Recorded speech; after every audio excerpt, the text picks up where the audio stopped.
Good evening to all. आप सभी लोगों का हमारे चैनल में स्वागत है। अगर आपने हमारे चैनल को लाइक एंड सब्सक्राइब नहीं किया है तो प्लीज़ लाइक एंड सब्सक्राइब करें। आज हम आपके साथ में डिस्कस करने वाले हैं बिनाइन ब्रेस्ट डिजीज़ क्या है। इस टॉपिक से रिलेटेड अगर आपको नोट्स चाहिए तो आप हमारे व्हाट्सएप ग्रुप पर भी कांटेक्ट कर सकते हैं, जिसका नंबर है 9770968699। बिनाइन ब्रेस्ट डिजीज़ क्या है? ये कोई कैंसर नहीं है, ये बिनाइन ट्यूमर है। और इसके अंदर क्या क्या कंडीशंस हैं वो हम देखेंगे। तो इसके अंदर अलग अलग 5 कंडीशन देखने को मिलती हैं, और 5 कंडीशन में से पहली की जो कंडीशन है वो है फाइब्रोसिस्टिक ब्रेस्ट कंडीशन। इसमें क्या होता है, fluid filled cyst or area of thickening. इसमें जो सिस्ट बन जाती हैं फ्लूइड वाली, जिसमें क्या बन जाता है, पानी जैसा या फ्लूइड जो है भर जाता है सिस्ट के अंदर, गांठें पड़ जाती हैं और उनमें पानी भर जाता है। लिंक टू हार्मोनल इम्बैलेंस और कैफीन कंजप्शन, जिसका लिंक ऐसे माना जाता है कि ये हार्मोनल इम्बैलेंस और कैफीन का ज़्यादा कंजप्शन करने की वजह से ये कंडीशन देखने को मिलती है। तो आपको समझ में आना चाहिए, ये पहली वाली कंडीशन है जिसको हम फाइब्रोसिस्टिक डिजीज बोल रहे हैं।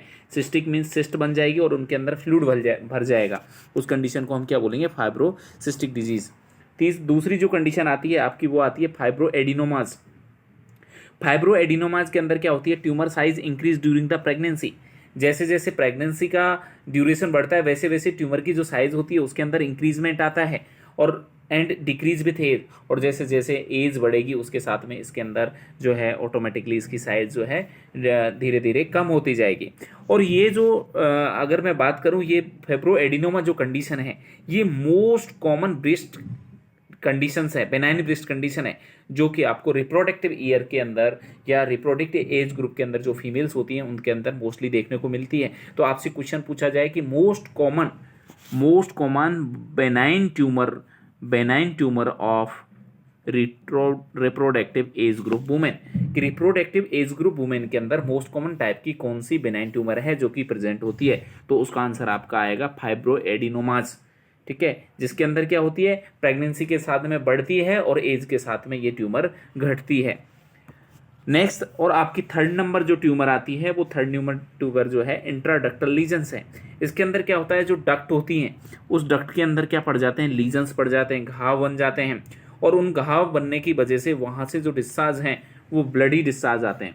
इंट्राडक्टल लीजन्स हैं may cause bloody nipple discharge, और जो यहाँ पर डिस्चार्ज हैं वो कैसे हैं, ब्लडी डिस्चार्ज हैं। ये मोस्टली जो देखने को मिलता है वो देखने को मिलता है आपको 40 से 55 ईयर की एज में। मतलब ये जो कंडीशन है, पेपिलोमा जो कंडीशन है वो लेट एज में देखने को मिलती है, लेट एज में देखने को मिलती है, अर्ली नहीं देखने को मिलती है, लेट देखने को मिलेगी। और इसके लिए ये कैंसरस में भी कई बार डेवलप हो सकती हैं। पेपिलोमाज धीरे धीरे ग्रो करते करता ये कैंसरस भी हो सकता है। ठीक है, अगर मैं बात करके चलूँ इसके नेक्स्ट वाली, और नेक्स्ट वाली आती है आपकी डक्टल एक्टेसिया। डक्टल एक्टेसिया क्या है, जो डक्ट है उसके अंदर क्या हो जाता है, ब्लॉकेज हो जाता है, और ब्लॉकेज होने की वजह से वहां पर इन्फ्लामेटरी रेस्पॉन्स देखने को मिलते हैं। तो देख लेते हैं, inflammatory response is cause by blockage of duct.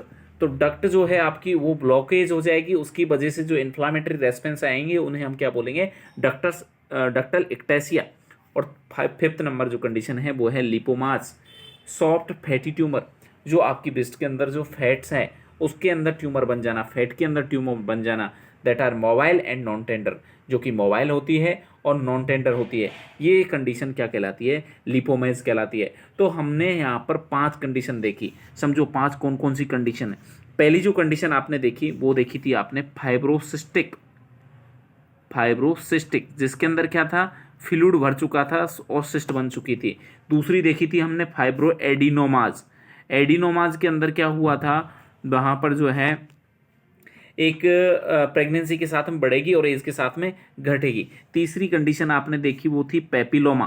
Papilloma के अंदर क्या हुआ था, डक्ट के अंदर जो है लीजन बन गया था, इंट्राडक्टल लीजन का फॉर्मेशन हो गया था। डक्टल एक्टेसिया के अंदर क्या हुआ, ब्लॉकेज हुआ, और लिपोमाज के अंदर फैट टिश्यूज जो हैं उनका जो है ट्यूमर्स है ये। ठीक है, अब इसकी क्लिनिकल फाइंडिंग में एक बहुत बढ़िया जो एग्जाम्पल क्वेश्चन है जो बनता है वो समझें। मेस्टाल्जिया क्या है, तो मेस्टाल्जिया तो मेस्टेल्जिया क्या होता है, तो मेस्टेल्जिया जो है वो होता है टेंडर ब्रेस्ट। पेनफुल और जो टेंडर विस्ट होती है उसे हम क्या बोलते हैं साहब, मेस्टेल्जिया बोलते हैं। तो आप ये ध्यान रखें, तो यहाँ पर जो टेंडर विस्ट होगी उसे हम क्या बोलते हैं, मेस्टेल्जिया, ये ध्यान रखना है आपको, ठीक है।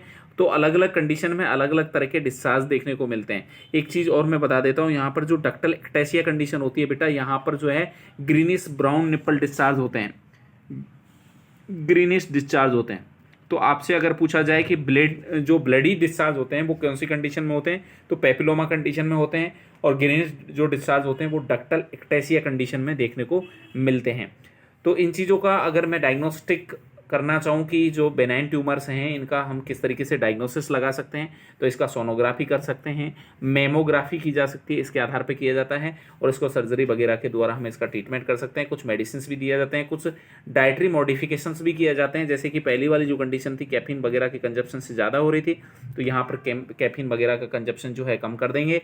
दूसरी चीज़ यहाँ पर जो इम्बैलेंस था हार्मोनल, उसे हम कहीं कहीं बैलेंस करने की कोशिश करेंगे। तो ये कुछ कंडीशंस हैं जो इसको क्या कर सकते हैं, ठीक कर सकते हैं। तो ये हमारी कुछ कंडीशंस थी, बेनाइन कंडीशंस ऑफ व्रिस्ट।